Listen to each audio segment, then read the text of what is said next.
सिर्फ दो जातियां हैं मेरे हिसाब से, जहां तक मेरा मानना है, अमीर और गरीब। गरीब और अमीर। गरीब और अमीर। अमीरों के लिए ना कोई जाति है, ना कोई धर्म है, ना कोई मजहब है, ना कुछ है। गरीबों के लिए ये ब्राह्मण है, ये दलित में ब्याह नहीं कर सकता है। सही है। ये शुक्ला है, ये दुबे में ब्याह नहीं कर सकता है। ये मुसलमान है, ये हिंदू में ब्याह नहीं कर सकता है। अगर आप अमीर हैं तो आप किसी भी धर्म में जाके शादी कर लीजिए, किसी भी जाति में जाके शादी कर लीजिए, आपसे कोई सवाल नहीं करेगा। जातिवाद खत्म करने का कोई आसान तरीका है आपके हिसाब से क्या? जातिवाद खत्म हो सकता है और उसकी पहल ब्राह्मण ही कर सकता है। कैसे? जिस दिन ब्राह्मण कह देगा कि हम अब मानववाद का समर्थन करने लगेंगे, उसी दिन इस देश से आरक्षण खत्म हो जाएगा और जातिवाद खत्म हो जाएगा। आज के अनुराग ओझा अपने नाम के पीछे ओझा लगाना छोड़ दे। आप अपने नाम के पीछे तिवारी लगाते हैं ना। हाँ। आप अपने पीछे तिवारी लगाना छोड़ दीजिए। शुक्ला जी अपने नाम के पीछे शुक्ला लगाना छोड़ दें। दुबे जी अपने नाम के पीछे दुबे लगाना छोड़ दें। मैं गारंटी लेता हूँ कि अनुराग ओझा आरक्षण का विरोध करेगा। आज से लगभग 75 साल पहले भारत के ब्राह्मणों ने डॉक्टर अंबेडकर की शादी किया था ब्राह्मण लड़की से। अंबेडकर जी की बहनों की भी तो शादी ब्राह्मणों में हुई थी। तो क्या वहां से शुरू हो गया था जब जातिवाद खत्म करना, तो अभी तक खत्म क्यों नहीं हुआ? मैंने क्या बताया कि जो गरीब है अभी भी पॉलिसी उन्हीं के लिए है, सिर्फ और सिर्फ गरीबों के लिए। गरीबों के लिए पॉलिसी है। मान लीजिए कि आप विधायक बन गए, आप किसी दलित लड़की से शादी कर लेंगे, आपको कोई नहीं रोकने आएगा। लेकिन आज समाज में क्या है कि अगर आप गरीब हैं, साधारण परिवार से हैं, तो आपके जो पटीदार होंगे, आपके जो पड़ोसी होंगे, कहेंगे इनके यहाँ खाना मत खाइएगा क्योंकि इन्होंने एससी में शादी कर। देखिए, शादी विवाह की बात आपने जो कर दी है, कहीं ना कहीं आप कौन से विषय से पढ़ाई कर रहे हैं? मैं पॉलिटिकल साइंस से हैं। विज्ञान कहता है कि जो वर्ण व्यवस्था बनाई गई है, विज्ञान कहता है कि जो भारतीय सभ्यता में जो वर्ण व्यवस्था है वो कहीं ना कहीं बहुत ही सटीक है। मेरे कहने का मतलब विज्ञान कह रहा है कि वर्ण व्यवस्था जो है कहीं ना कहीं बहुत सटीक बनाया गया था, क्योंकि मैं वर्ण व्यवस्था का समर्थन नहीं करता। नहीं, देखिए विज्ञान, मैं ग्रेजुएट हूँ बायोकेमिस्ट्री से, तो इसमें बताया गया जो ब्रीडिंग होती है ना, जो ब्रीडिंग होती है वो कहीं ना कहीं जब इंटरकास्ट ब्रीडिंग होती है, इंटरकास्ट ब्रीडिंग जब होती है तो उसमें कई प्रकार की बीमारियां उत्पन्न होती है। जैसे उसमें कई अनुवांशिकी रोग होते हैं। इंटरब्रीडिंग में अनुवांशिकी रोग को मतलब जन्म देता है। जैसे एक तो मानसिक प्रॉब्लम होती है, उसमें बताया गया है। अच्छा, मतलब जो बहुजन है, आप मेरे बात को पहले निगेटिव मत लीजिएगा, इसमें निगेटिव पॉजिटिव दोनों चीजें हैं, ठीक है? तो जब प्लस प्लस एक होते हैं, तो मैं आपको छोड़कर बता रहा हूँ, नहीं प्लस प्लस एक होते हैं तो कहीं ना कहीं वो प्लस बनाते हैं, ठीक है? और कहीं अवजयद माइनस माइनस एक होते हैं तो कहीं ना कहीं वो अपनी यथास्थिति पे रहते हैं, ठीक है? जब माइनस प्लस एक होते हैं तो वहां पे वो कहीं नहीं गति जो है वो डिफरेंट गति होती है उनकी। इस प्रकार से मैंने आपको शॉर्टकट में बताया है, मैं आपको एक्सप्लेन नहीं कर पाया हूँ। विज्ञान की चीजें जो है इंटरब्रीडिंग, वो कहीं ना कहीं विज्ञान ने माना है कि वर्ण व्यवस्था सही था। मैं जातिवाद के पक्ष में नहीं हूँ, मैं वर्ण व्यवस्था का विरोधी हूँ, क्योंकि मानववाद की क्या पहचान? मानववाद की पहचान तो मानववाद 60 लाख मानववाद की क्या पहचान? बाभन बहुजन एक समान, ये मानवता की पहचान। जहाँ तक मुझे पता है कि आज से लगभग 15-20 हजार साल पहले हम लोग नॉर्मल आदमी थे। नॉर्मल आदमी थे, नॉर्मल जानवरों के जैसा थे एक हिसाब से देखा जाए तो। आदि मानव बंदर कह लीजिए, ये तो तथ्य का कोई साक्ष्य नहीं है। नहीं, लोग ऐसा कहते हैं कि बंदर से मनुष्य बना, इसीलिए कह रहे हैं कह लीजिए। हाँ।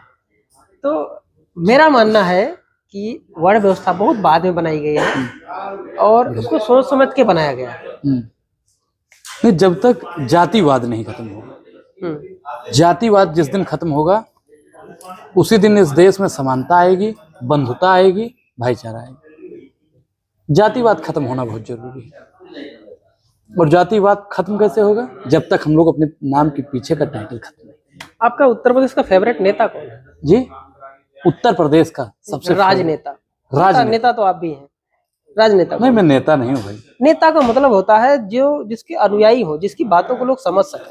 अनुयायी मतलब क्या नाम? मैं अपने गोंडा का बताऊं या अपने उत्तर प्रदेश का सबसे अच्छा व्यक्ति जो राजनेता? मैं दो नेता को मानता हूँ। कौन? अखिलेश यादव और चंद्रशेखर रावण। अखिलेश यादव और चंद्रशेखर रावण, हाँ। और मैं बहन कुमारी मायावती को बहुत ज्यादा मानता हूँ। बहुत ज्यादा मानते हैं, उसका क्या कारण है? माता मतलब मायावती जी के बारे में आपने बताया जो क्या कारण है, बहुत अच्छी लग रही हो। मतलब अगर कोई मुझे कह दे कि आप देश के प्रधानमंत्री बने तो आप मायावती जी को क्या पद देंगे, तो मैं कहूंगा मैं अपने पद से इस्तीफा देकर मायावती जी को सत्ता पर बैठा दूं। क्या खूबी क्या है उनकी, बताइए मुझे। मायावती जी ने जो हमारे उत्तर प्रदेश के लिए किया, क्या किया, क्या किया, क्या नहीं किया, पहले यही पूछिए। सर एक बता दीजिए। मैं गोंडा में हूँ, ठीक है। और गोंडा में हमारे जिला अस्पताल है। आज के समय पर अगर कोई बड़ा नेता आता है तो पहले फोन कर देता है 1 महीना पहले कि हम फला दिन को यहाँ पे आएंगे, पूरा मेंटेनेंस हो जाता है। और बहन कुमारी मायावती जी सुबह 6 बजे बिना बताए हमारे जिला अस्पताल में पहुंच जाती है मेंटेनेंस को देखने के लिए कि क्या व्यवस्था है। आज भी मायावती जी ने जो जो पथ बना दिया है, आज भी एक कंकड़ी एक भी नहीं निकल रही है। और आप अभी छत्तीसगढ़ का देखे ही होंगे, मायावती जी ने अंबेडकर पार्क बना दिया, देखिए चकमक चकमक चकमका रहा है। लखनऊ किस प्रकार से जगमगा रहा है, लखनऊ जो जगमगा रहा है, नोएडा को चमकाने का काम। अच्छा ठीक है, आप लखनऊ पे आए हैं, मैं लखनऊ रहा हूँ 3 साल। जिस लखनऊ के मतलब जगमगाने की बात कर रहे हैं आप, जो बड़े बड़े पार्क बने वहाँ पे हाथी वाथी बनी हुई है, उसमें जितना पैसा लगा है उन पैसों से बहुजन समाज के, आपके शोषित वंचित और समाज के कितने लोगों को घर मिल सकता था? काफी लोगों को।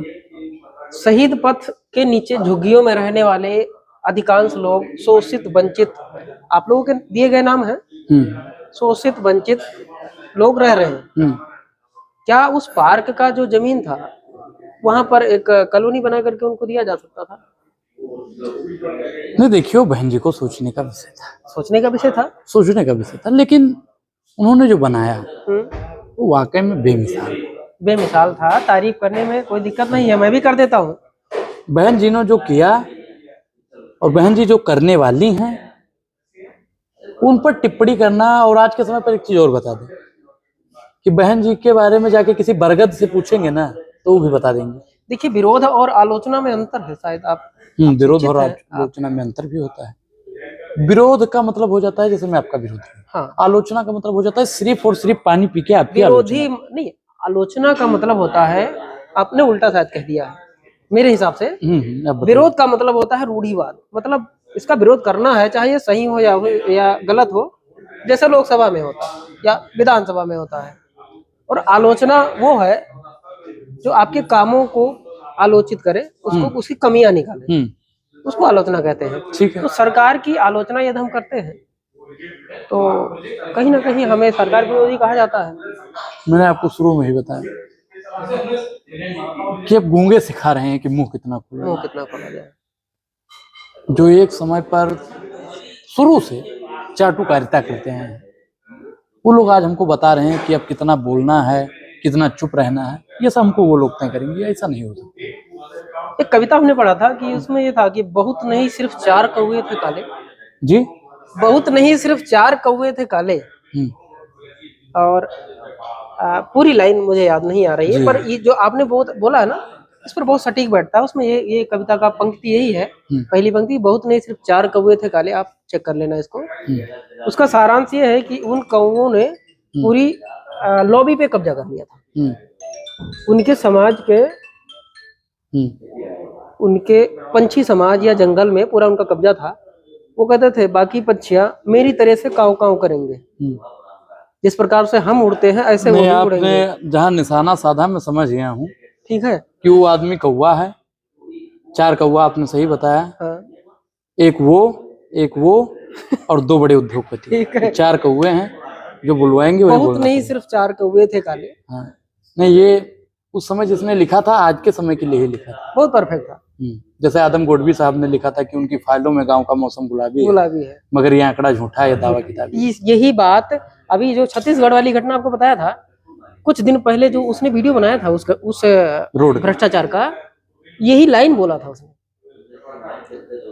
देखिए, मारे तो सभी जाएंगे, मारे वो सभी जाएंगे जो आज चुप है। नहीं, आपकी कोई बेरोजगारी से मारा जाएगा, कोई महंगाई से मारा जाएगा, महिलाएं शोषण से मारी जाएंगी, किसान लाठी से मारा जाएगा, और हम लोग बोल रहे हैं इसलिए मारे जाएंगे, आप सच दिखा रहे हैं इसलिए मारे जाएंगे। मारा तो सभी जाएंगे। आपकी एक लाइन है, आप कहते हैं मृत्यु ही सत्य है, मृत्यु ही सत्य है, जगत मिथ्या है, जगत मिथ्या है। हाँ, तो हम मारे जाएंगे तो भैया कोई फर्क वरक नहीं पड़ता। मैंने आपसे क्या बताया, शुरू में ही बताया, यही लाइन कि मेरी मृत्यु पर आंसू बहाने वालों आज ही मैं आपको धन्यवाद करता हूँ। आपकी और बाकी कुछ ख्वाब हैं जो आसमां से दूर चाहता हूँ, कुछ ख्वाब हैं जो आसमां से दूर चाहता हूँ। जिंदगी भले ही गुमनाम थी मेरी, पर मौत मशहूर चाहता हूँ। आपकी सरकार ने हाल ही में उत्तर नहीं, प्रदेश मेरी सरकार कौन सी है? चाचा हमारे विधायक हैं। ठीक है, उत्तर प्रदेश सरकार ने हाल ही में एक स्टेटमेंट जारी किया था। इसमें उन्होंने कहा कि हम रोजगार दे रहे हैं और रोजगार इस स्तर पे दे रहे हैं कि हम विदेशों में भेज रहे हैं, एक्सपोर्ट कर रहे हैं। जैसे हमारे यहाँ क्या नाम, चावल एक्सपोर्ट होता है, दक्षिण भारत से मछलियां एक्सपोर्ट होती हैं। जब अपने घर में अभी नहीं देखिए, इजराइल के एक गांव की इजराइल कहावत को है, घर में एक्सपोर्ट नहीं किया है है। दाने और अम्मा गई भुजाने। इजराइल को मजदूर एक्सपोर्ट किया गया है। उन मजदूरों का किसी ने वीडियो बनाया था। वो कह रहे हैं कि भैया यहाँ भूखे मरने से बेहतर है वहां बम से मर जाए हम। अब आप बताइए कि हम अगर हमारे गोंडा में, मैं बार बार गोंडा इसलिए कह रहा हूँ कि मैं गोंडा का हूँ, अगर हमारे उत्तर प्रदेश में गोंडा में इंडस्ट्री होती तो इजराइल जाने की जरूरत थी। देखिए आप फिर से हमको इजराइल भेज रहे हैं, फिलिस्तीन भेज रहे हैं, पाकिस्तान भेज रहे हैं। कुछ लोग तो राजनेता हैं जो पाकिस्तान भी भेजते हैं, भेज देते हैं, तुरंत कहते हैं ये पाकिस्तानी है, नक्सलवादी नहीं, है। ये तो मैं समर्थक हूँ तो मुझे जाना चाहिए पाकिस्तान। ये तो मैं भारत का समर्थक हूँ तो मुझे भारत में जाना चाहिए। ये तो बांग्लादेश का समर्थक हूँ तो मुझे बांग्लादेश में जाना चाहिए। नहीं, मैं तो भाई बांग्लादेश का समर्थक नहीं हूँ और पाकिस्तान का समर्थक नहीं हूँ।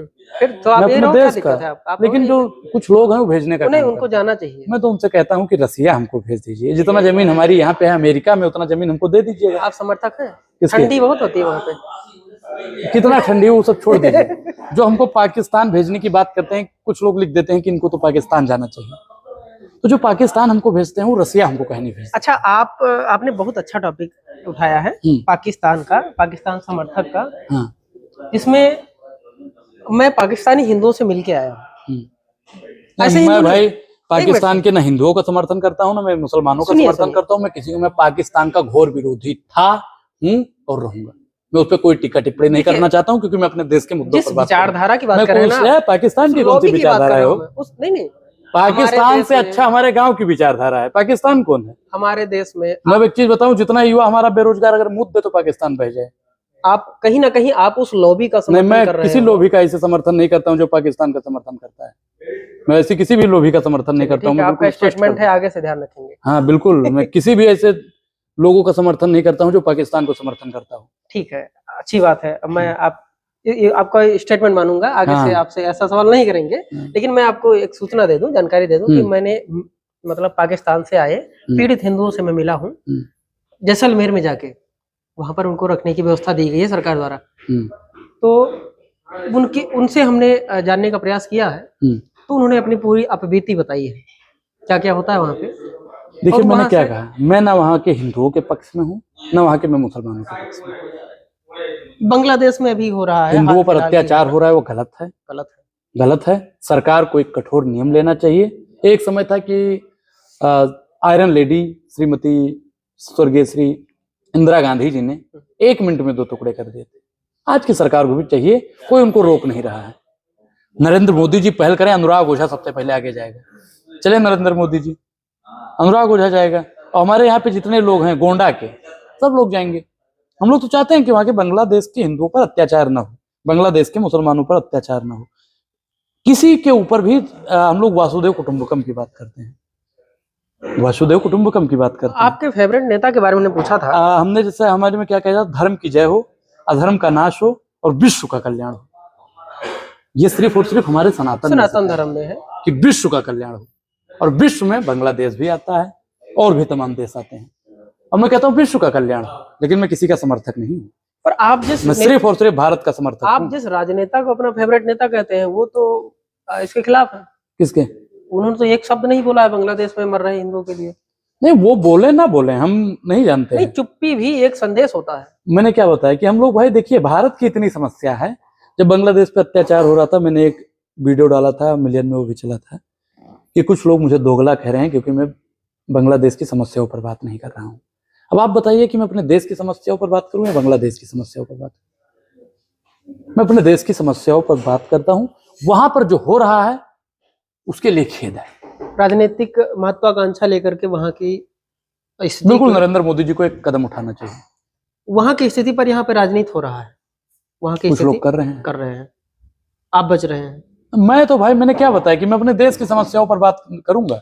मैं इतना बेवकूफ नहीं हूं कि मैं अन्य समस्याओं पर बात करूं। मेरे देश में अगर हिंदुओं पर अत्याचार होगा, मुसलमानों पर अत्याचार होगा, सिख पर अत्याचार होगा, तो अनुराग ओझा बिना राजनीति किए बोलता रहेगा। हम यदि मैं अपना मानूं तो सारे नेता भ्रष्ट हैं, ठीक है, मतलब मेरा स्टेटमेंट नहीं है। किसी ने कहा था कि किसी के घुटने बराबर कीचड़ है, किसी के गले बराबर कीचड़ है, और जिसका कमल है उसके तो पूरे देह में। आपने